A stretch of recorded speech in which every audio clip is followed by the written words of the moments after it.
Learn from the dumb experts on Maximum Exposure. Amazing KFIBC. Keep maxing. This is where legends are made. History will be made right here tonight. Grudges are kept and lives put at stake. An arena where young men become fully grown warriors, capable of dreaming, believing, and in the end, only the toughest survives. That championship means everything to you.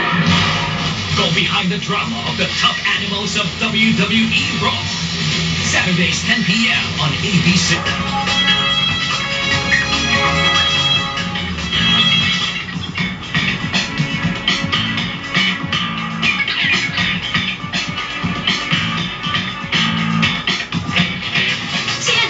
Pangulong Arroyo na pansamantalang lumayo ng Maynila sa mismong araw ng anibersaryo ng EDSA.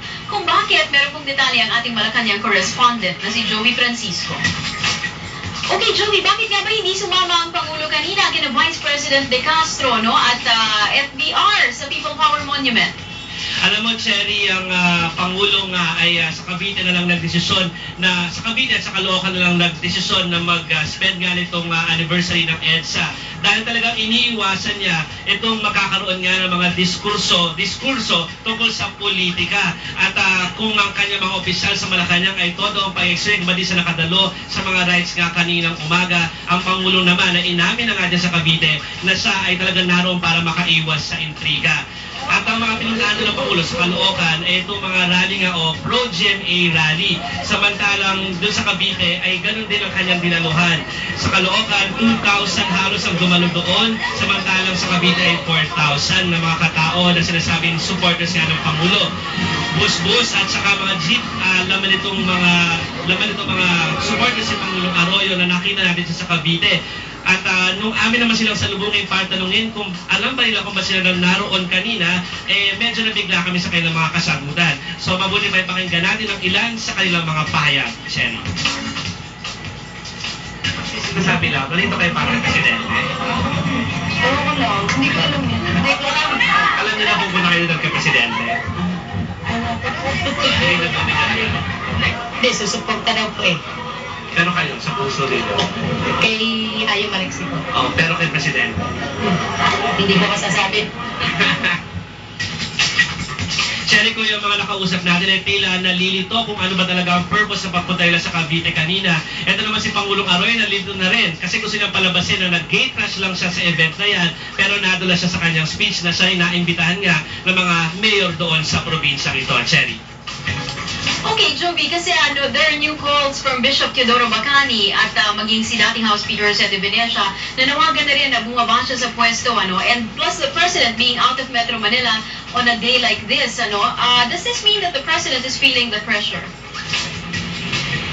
I think sa pressure, Cherry, hindi naman may kakaila na meron talagang ganyang nararamdaman ang mga tagaloob nga ng palasyo. Pero mabuti pa ipakinggan natin kung paano nga ba sinagot ng Pangulo itong mga panawagan ito kanina sa kanyang speech sa Cavite.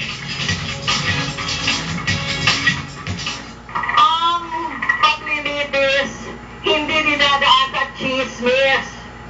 Ang paglilitis dinadaan sa ebidensya. Merong sapat, merong karapat-dapat na korte para doon. Cherry.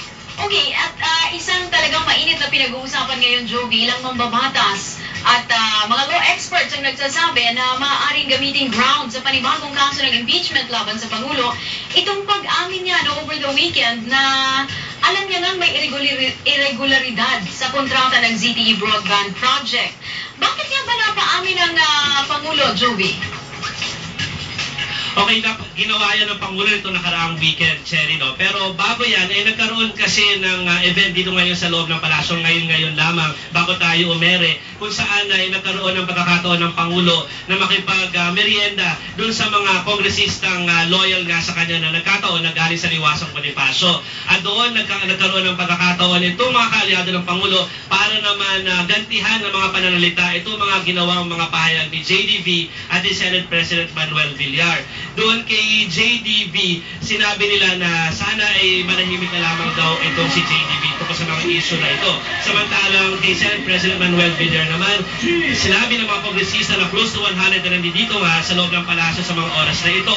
Kinoso nila ito at pinaalalahanan na ito daw pagsasampa ng impeachment ay sole prerogative ng lower house. Kaya dapat daw ay magdahan-dahan itong si Senate President Manuel Villar, lalo pa at kung sakaling magkakaroon nga ng impeachment ay maaaring ipasa ito sa Senado at isa sa mga mag-judge nga sa Pangulo dapat ay hindi na sila nagpapakita ng kulay ngayon pa lamang, Cherry. But what do you think, Joby? Was that a mistake for the president to have, was it planned that she was really going to say that she knew that there were already some irregularities and yet she approved the ZTE contract? Of course, Cherry, hindi natin pwede i-second guess ang Pangulo. Pero ang masasabi lang natin, maski naman nung Friday pa, nung nag-usap tayo, alam natin na meron ng inihahandang mga pahayag ang Pangulo for the weekend. At saka alam naman natin ng Pangulo, kahit nag-a-adlib yan, ay measured at saka planado. So, inaasahan natin na talagang pinag-isipan to. So, hindi natin alam kung ano magiging repercussions ito dahil nga sa pag-amin na yan, Cherry. Maraming salamat sa iyo, Joby. Ang ating pong Malacanang correspondent, si Joey Francisco. Sari-sari naman pong aberya ang nangyari sa pagdiriwang ng ika-22 anibersaryo ng EDSA People Power kanina. Una po rito, ang biglang pagkakapigtas ng tali habang